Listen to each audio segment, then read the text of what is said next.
At St. Margaret's in February 2003, he demonstrated his accompaniment for How Lovely Is Thy Dwelling Place, the fourth movement of Johannes Brahms's Requiem. One of the most often performed choral works, and one that many organists encounter frequently throughout their careers, is the chorus How Lovely Is Thy Dwelling Place from the Requiem of Johannes Brahms. While the full orchestral accompaniment is ideal, today, more often than not, this beautiful work is performed with organ accompaniment only. The piano reduction of the orchestral score is almost identical in the various editions. I will be playing from the G. Schirmer score in just a few minutes, but first I'd like to give you an explanation of what I will be attempting to demonstrate. In adapting this score to the organ, there are three primary considerations. 1, keep textures thin. 2, keep some parts always moving, being careful to avoid legato chords throughout. This is in keeping with the composer's intention, and it will allow the choral parts to be heard well. And 3, certain lines must be legato, of course, but at all times carefully observe the staccato markings and do not hesitate to play detached in some left-hand places and also in the right hand, especially in the section beginning in measure 125, where the text is, "We praise thy name evermore."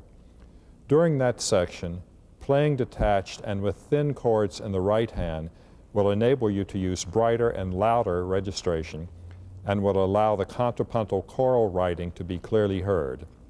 It may not make the most pleasing sound to your ears when you play it alone, but when the choir is singing, it will be just what is needed.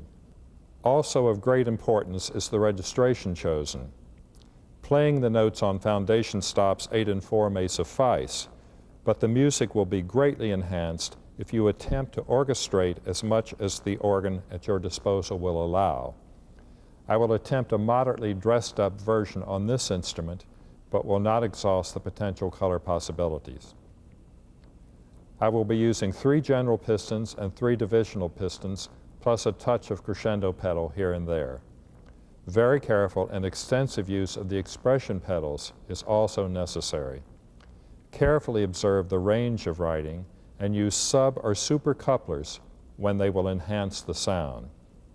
For instance, in sections involving high treble writing in the right hand and an active left hand part, such as those beginning at measure 23 and even more so at measure 58 and 108, use of a sub-coupler for the right hand can be very effective. Perhaps you will hear an occasional bump in the sound when pistons are changed. Don't let that bother you, here or in your own situation. You will find that these are totally covered up when a choir is singing, and although you want to avoid bumps as much as possible, they should not be a major concern in this type of accompaniment. In many accompaniments, we are required to make a forte piano or sforzando effect, such as those starting at measure 66. Be careful not to overdo these.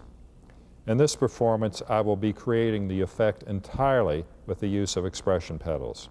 You might also try the effect of playing the downbeat chord in such places on a second, louder manual. What I will now play for you is obviously not an organ solo transcription, but an organ accompaniment to this beautiful choral work.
Mr. Swann's 40 years as a touring recitalist included engagements in all 50 of the United States and throughout North America, Europe, and Asia.